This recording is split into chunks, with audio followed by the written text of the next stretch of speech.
ನೀವು ಕೃಷ್ಣನನ್ನು ಆರಿಸುವುದಿಲ್ಲ, ಕೃಷ್ಣನು ನಿನ್ನನ್ನು ಆರಿಸುತ್ತಾನೆ. ಅವರ ಹೆಸರನ್ನು ಸರಳವಾಗಿ ಉಚ್ಚರಿಸುವುದು ಸ್ವತಃ ಒಂದು ಆಶೀರ್ವಾದವಾಗಿದೆ. ಇಂದು ನಾನು ಹರಿಯಾಣದ ಅಂಬಾಲಾ ನಿವಾಸಿ ನೇಹಾ ಗುಂಬರ್ ಅವರ ಅನುಭವವನ್ನು ಹಂಚಿಕೊಳ್ಳಲಿದ್ದೇನೆ. ನೀನು ಕೃಷ್ಣನನ್ನು ಆರಿಸಬೇಡ ಎಂದು ಕೇಳಿದ್ದಳು. ಕೃಷ್ಣನು ನಿನ್ನನ್ನು ಆರಿಸುತ್ತಾನೆ ಮತ್ತು ಇದು ಅವಳಿಗೆ ನಿಜವಾಯಿತು. 1 ವರ್ಷದ ಹಿಂದೆ ತನಗೆ ಕೃಷ್ಣನ ಬಗ್ಗೆ ಹೆಚ್ಚು ತಿಳಿದಿರಲಿಲ್ಲ ಎಂದು ನೇಹಾ ನೆನಪಿಸಿಕೊಳ್ಳುತ್ತಾರೆ.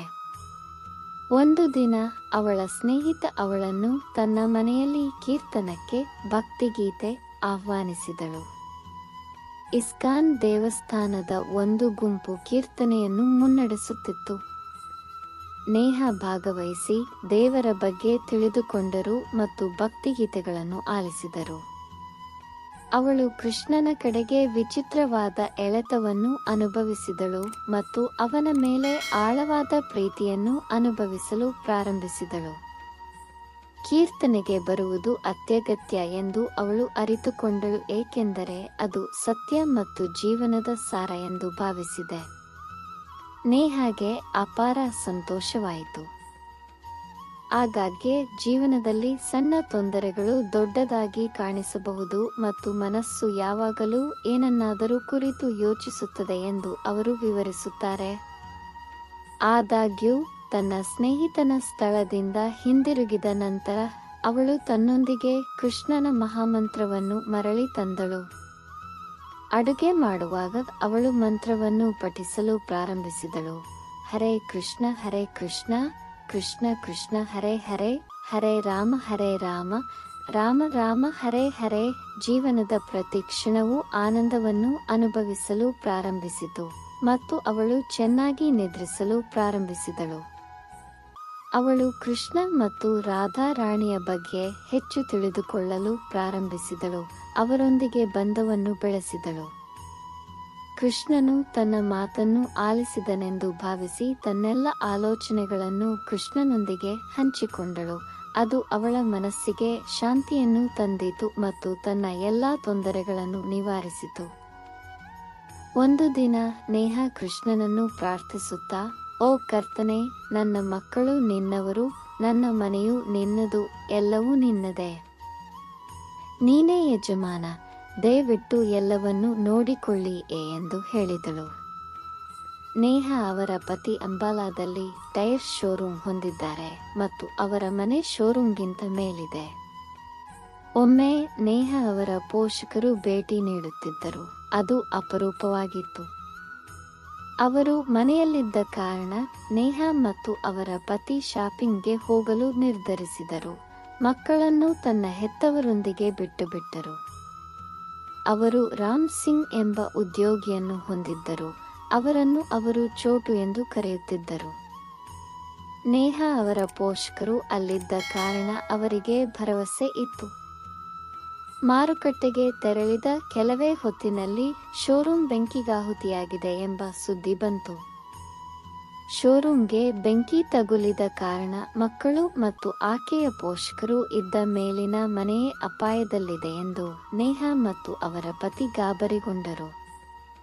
ಅವರು ಹಿಂದಕ್ಕೆ ಧಾವಿಸುತ್ತಿದ್ದಂತೆ ನೇಹಾ ಯೋಚಿಸುತ್ತಲೇ ಇದ್ದಳು, ಕೃಷ್ಣ, ನೀನು ಅಲ್ಲಿರುವೆ ಎಂದು ನನಗೆ ಗೊತ್ತು. ನಾನು ಎಲ್ಲವನ್ನೂ ನಿನಗೆ ಒಪ್ಪಿಸಿದ್ದೇನೆ. ಶೋರೂಮ್ನಿಂದ ಹೊಗೆ ಬರುತ್ತಿರುವುದನ್ನು ಕಂಡ ಅಗ್ನಿಶಾಮಕ ದಳದವರು ಬೆಂಕಿ ನಂದಿಸಲು ಹರಸಾಹಸ ಪಡುತ್ತಿದ್ದಾರೆ. ಎಲ್ಲರೂ ಭಯಭೀತರಾಗಿದ್ದರು ಮತ್ತು ಬೆಂಕಿ ವ್ಯಾಪಿಸುತ್ತಿದೆ. ಯಾರೂ ಒಳಗೆ ಅಥವಾ ಹೊರಗೆ ಹೋಗಲು ಸಾಧ್ಯವಾಗಲಿಲ್ಲ. ಆದರೆ ಅಕ್ಕಪಕ್ಕದ ಅಂಗಡಿ ಮಾಲೀಕರು ಸಾಮಾನ್ಯವಾಗಿ ಮನೆಗೆ ಹೋಗುತ್ತಿದ್ದರು, ಆದರೆ ಆ ದಿನ ಹಿಂದೆ ಉಳಿದರು, ಸಹಾಯ ಮಾಡಿದರು. ಇತರರೊಂದಿಗೆ ಅವರು ನೇಹಾ ಅವರ ಪೋಷಕರು, ಮಕ್ಕಳು ಮತ್ತು ಚೋಟು ಅವರನ್ನು ಛಾವಣಿಯ ಮೂಲಕ ಸುರಕ್ಷಿತವಾಗಿ ಹೊರತರುವಲ್ಲಿ ಯಶಸ್ವಿಯಾದರು. ಅಗ್ನಿಶಾಮಕ ದಳವು ಅಂತಿಮವಾಗಿ ಬೆಂಕಿಯನ್ನು ನಿಯಂತ್ರಿಸಿತು ಮತ್ತು ಹೊಗೆ ವ್ಯಾಪಕ ಮತ್ತು ವಿಷಕಾರಿಯಾಗಿದ್ದರೂ ಸರಕುಗಳಿಗೆ ಹೆಚ್ಚಿನ ಹಾನಿಯಾಗಿಲ್ಲ. ನೇಹಾಳ ನಂಬಿಕೆ ಮತ್ತೆ ದೃಢವಾಯಿತು. ಅವಳು ಕೃಷ್ಣನ ಉಪಸ್ಥಿತಿಯನ್ನು ಅನುಭವಿಸಿದಳು, ಏಕೆಂದರೆ ಅವಳು ಅವನಿಗೆ ಎಲ್ಲವನ್ನೂ ಒಪ್ಪಿಸಿದಳು. ಆ ದಿನದಿಂದ ತನ್ನ ಸ್ನೇಹಿತೆಯ ಕೀರ್ತನೆಯಲ್ಲಿ ನೇಹಾ ತನ್ನ ತಲೆಯ ಮೇಲೆ ದೈವಿಕ ಹಸ್ತವಿದೆ ಎಂದು ಭಾವಿಸುತ್ತಾಳೆ. ಕೃಷ್ಣನ ಕೈ ರಾಧಾರಾಣಿಯ ಕೈ. ಅವಳು ಶಕ್ತಿಹೀನಳಾಗಿರಬಹುದು ಎಂದು ಅವಳು ಹೇಳುತ್ತಾಳೆ, ಆದರೆ ಅವಳ ಕೃಷ್ಣನು ಸರ್ವಶಕ್ತ ಮತ್ತು ಅವಳು ಸಾಧ್ಯವಾಗದ ಎಲ್ಲಿಗೆ ತಲುಪಲು ಸಮರ್ಥನಾಗಿದ್ದಾನೆ.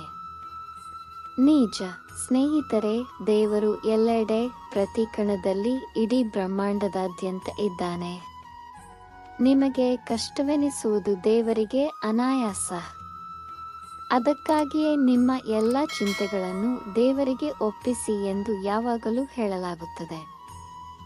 ಕೃಷ್ಣ ಹೇಳುವಂತೆ, ನಿಮ್ಮ ಎಲ್ಲ ಕಾಳಜಿಗಳನ್ನು ನನಗೆ ಒಪ್ಪಿಸಿ ಮತ್ತು ಫಲಿತಾಂಶಗಳ ಬಗ್ಗೆ ಚಿಂತಿಸದೆ ನಿಮ್ಮ ಕರ್ತವ್ಯಗಳನ್ನು ನಿರ್ವಹಿಸಿ, ಅದು ನನ್ನ ಜವಾಬ್ದಾರಿ.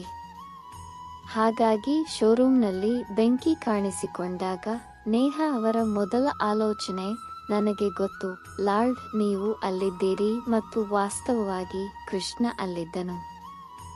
ಕೃಷ್ಣನು ಯಾವುದೇ ರೂಪದಲ್ಲಿ, ಯಾವುದೇ ಸಮಯದಲ್ಲಿ ಮತ್ತು ಎಲ್ಲಿ ಬೇಕಾದರೂ ಕಾಣಿಸಿಕೊಳ್ಳಬಹುದು.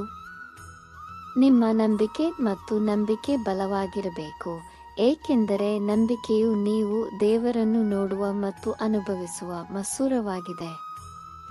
ಆದ್ದರಿಂದ ಯಾವಾಗಲೂ ನಿಮ್ಮ ನಂಬಿಕೆಯನ್ನು ಬಲಪಡಿಸಿಕೊಳ್ಳಿ, ನಿಮ್ಮನ್ನು ನೋಡಿಕೊಳ್ಳಿ. ವಿಡಿಯೋವನ್ನು ಇಷ್ಟಪಟ್ಟರೆ ಇದನ್ನು ಲೈಕ್ ಮಾಡಿ ಮತ್ತು ಶೇರ್ ಮಾಡಿ. ಇಂತಹ ಹೆಚ್ಚಿನ ವಿಡಿಯೋಗಳಿಗಾಗಿ ನಮ್ಮ ಚಾನಲ್ಗೆ ಸಬ್ಸ್ಕ್ರೈಬ್ ಆಗಿ. ಮುಂದಿನ ವಿಡಿಯೋದಲ್ಲಿ ಭೇಟಿಯಾಗೋಣ. ಜೈ ಶ್ರೀ ಕೃಷ್ಣ.